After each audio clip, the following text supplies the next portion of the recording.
Depuis le 1er janvier 2013, toute nouvelle construction doit obéir à une norme appelée RT 2012. Cette norme a été créée lors du Grenelle de l'environnement. Le Grenelle de l'environnement, en 2008 puis en 2010, s'est intéressé à la consommation des bâtiments du logement en France.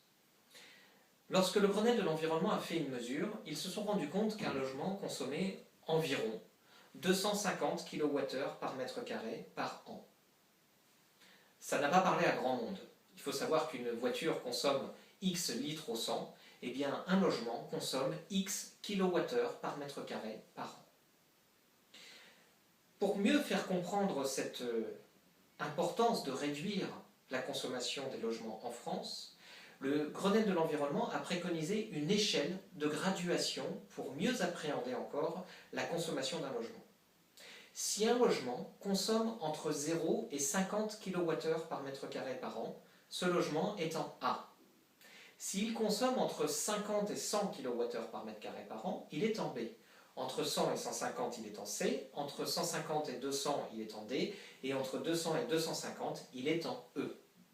Les chiffres ne sont pas tout à fait exacts, c'est juste pour que vous puissiez retrouver un petit peu la logique de fonctionnement d'un bâtiment A, B, C, D, E. Eh bien, en 2010, les bâtiments étaient en E, en moyenne en France. Le Grenelle de l'environnement a décidé que lorsqu'il referait la mesure en 2050, l'intégralité du parc français serait en moyenne égale à une consommation comprise entre 0 et 50 kWh par mètre carré par an, c'est-à-dire en A. Pour pouvoir obtenir votre permis de construire, vous allez devoir respecter les normes de la RT 2012. Ces normes sont au nombre de 3. La première norme, c'est la CEPMAX, consommation d'énergie primaire maximum. Ce sont les fameux 50 kWh par mètre carré par an. Il faut juste retenir que ceci est une moyenne nationale.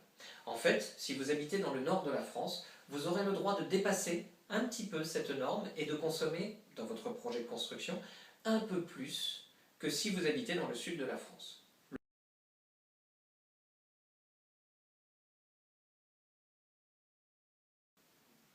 Dans la consommation d'énergie primaire maximum, les 50 kWh par mètre carré par an que vous ne devez pas dépasser en moyenne en France, sont compris 5 types de consommation.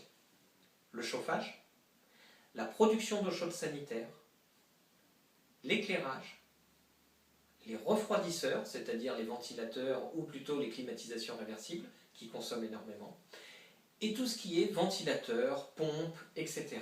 En fait, la seule chose qui n'est pas prise en compte, c'est si vous installez une plaque électrique dans votre cuisine.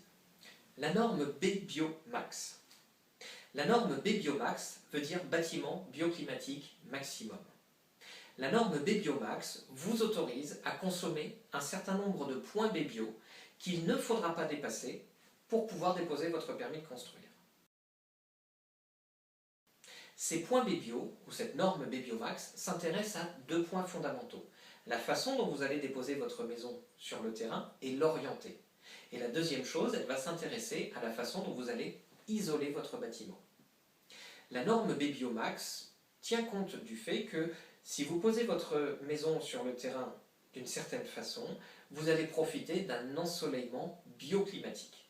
Le soleil se lève à l'est et se couche à l'ouest, mais en été, il passe par le zénith, alors qu'en hiver, le soleil se lève et se couche à l'horizon.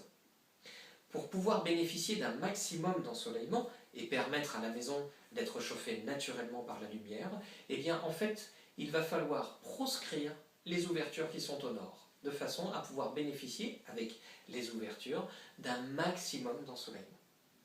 Lorsque vous serez en été, le soleil va passer au zénith. Dans ce cas-là, il va falloir également isoler le bâtiment de façon à ce que le soleil qui chauffe la toiture ne transmette pas cette chaleur au bâtiment. Vous allez donc devoir utiliser une isolation supplémentaire pour votre toiture ou pour les combles. L'attique. Température intérieure de consigne. Le Grenelle de l'environnement est parti du principe que d'ici 2050, nous aurons en moyenne 5 jours de canicule par an. L'attique part du principe et admet que l'on ferme la maison au premier jour de la canicule et qu'on la rouvre au 5e jour de la canicule. Eh bien, l'attique dit que cette maison ne devra pas avoir laissé monter la température au-delà d'un certain seuil. C'est cela la TIC. En plus de ces trois normes, BBio, SEPMAX, TIC, la RT 2012 impose que vous mettiez en place un certain nombre de moyens sur cette maison. La première chose qui est exigée, c'est que cette maison soit équipée, à minima, d'une énergie renouvelable qui compte pour 30% de la production d'eau chaude sanitaire. La deuxième chose que va exiger la RT 2012, c'est que vous disiez comment vous allez traiter les ponts thermiques.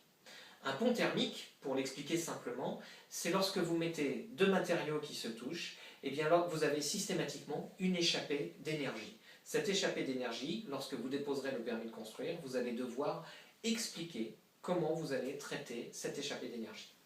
La troisième exigence de moyens concerne l'étanchéité à l'air. Votre future maison ne doit pas laisser s'échapper plus de 0,60 m3 d'air par mètre carré par heure. Jusqu'à présent, aucune norme ne s'était inquiétée de cette échappée d'air. La RT 2012 prend en compte le fait que puisque vous avez une maison qui laisse s'échapper peu d'air, eh bien il sera plus aisé de conserver l'énergie à l'intérieur.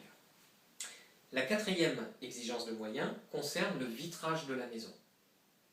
La RT 2012 vous impose d'avoir une superficie vitrée totale égale à au moins 1/6 de la superficie habitable. Si vous avez une maison de 100 m², eh bien 17%, c'est-à-dire 17 m² de fenêtres, est un minimum. La dernière exigence de moyens concerne un compteur qui est fourni par ERDF, qui s'installe sur le tableau électrique et qui vous dit combien consomme votre maison en temps réel. Donc, la RT 2012, c'est simple. Avec la norme des Biomax, vous allez optimiser votre bâtiment en vous intéressant à l'enveloppe qui va vous permettre d'isoler le bâtiment et de sa position bioclimatique sur le terrain. La norme SEPMAX va vous interdire de consommer trop d'énergie et donc vous allez économiser de l'énergie en mettant du matériel optimisé. Et la TIC va vous permettre de garder une maison fraîche en été.